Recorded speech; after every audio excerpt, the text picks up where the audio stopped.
Here's the part you'll actually enjoy. 3-on-3 basketball, former NBA players, Uptown Saturday. Details at the end. But first, this is CLT Daily. I'm Steve Babulis. It's Wednesday, August 19th, your independent daily briefing for the Queen City. Today, school starts in 6 days. Yesterday, Crystal Hill faced cameras for the first time since her investigation ended and promised more information later. That's the second promise Charlotte's been given about this, and neither has a date on it. Here's where we are. Hill runs Charlotte Mecklenburg Schools. She was put on paid leave in June, investigated for 2 months by an outside law firm, and reinstated last week. The board said the review found, quote, issues that will require ongoing attention as it relates to leadership and operational practices, and then said nothing else. Not what the issues are, not how anyone voted, not what it cost. Yesterday, at the district's back-to-school briefing, she spoke. To her credit, she didn't pretend it hadn't happened. Her words, to ignore it or to pretend that it didn't happen, would not be authentic. Then, I completely appreciate and understand your frustration. We really wanted the focus to be on the opening of school, and there will be an opportunity for more information to be shared at a later time. At a later time, no date.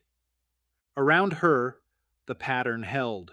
District officials declined to say what caused the investigation, what it found, or what it cost.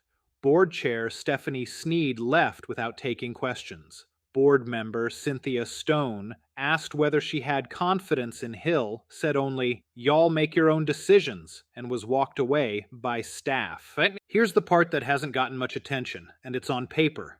The contract with the law firm took effect May 18th, weeks before the board announced Hill's leave. The billing runs 3 ways: outside attorneys at $275 an hour, a consultant at $350, and a communications consultant at $450 an hour, hired to advise the law firm. There is no cap in that contract, no not to exceed number, no total estimate. I want to be fair about that. Hiring counsel before you act is normal. You get advice, then you move. Personnel law is real and limits what a board can say, and routing a communications advisor through the law firm is standard structure, not a scandal.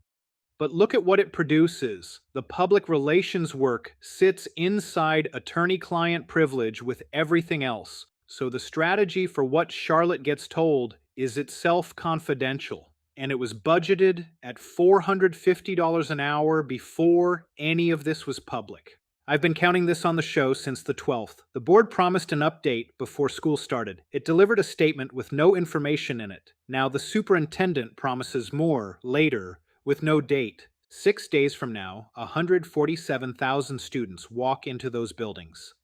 The people who removed and returned the person running them have explained neither decision, and nobody has said what the explaining cost.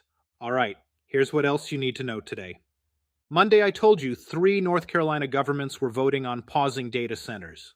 2 results are in, and both went further than proposed. Greensboro was weighing 120 days. FOX 8 reports the council adopted 180. Alamance was weighing 6 months. Its commissioners voted unanimously for a full year. No result out of Yadkin County that I could find, so I won't guess. Charlotte's own moratorium expires November 5th, 78 days out. And a good one, Project 658, an East Charlotte nonprofit working with immigrant and refugee families, opened a dental clinic. Students from High Point University's Workman School of Dental Medicine do the work as part of their training. Chief Executive Casey Crimmins said almost 300 people are already waiting, which, as she put it, says the need is not being met. Now, as promised, the BIG3 is at the Spectrum Center Saturday, starting 12:30 in the afternoon. 3-on-3 former pros one afternoon. Good one to bring somebody who says they don't like basketball. 2 more dates. Good Food on Montford closes in 10 days, and the Panthers' last home preseason game is Friday the 28th.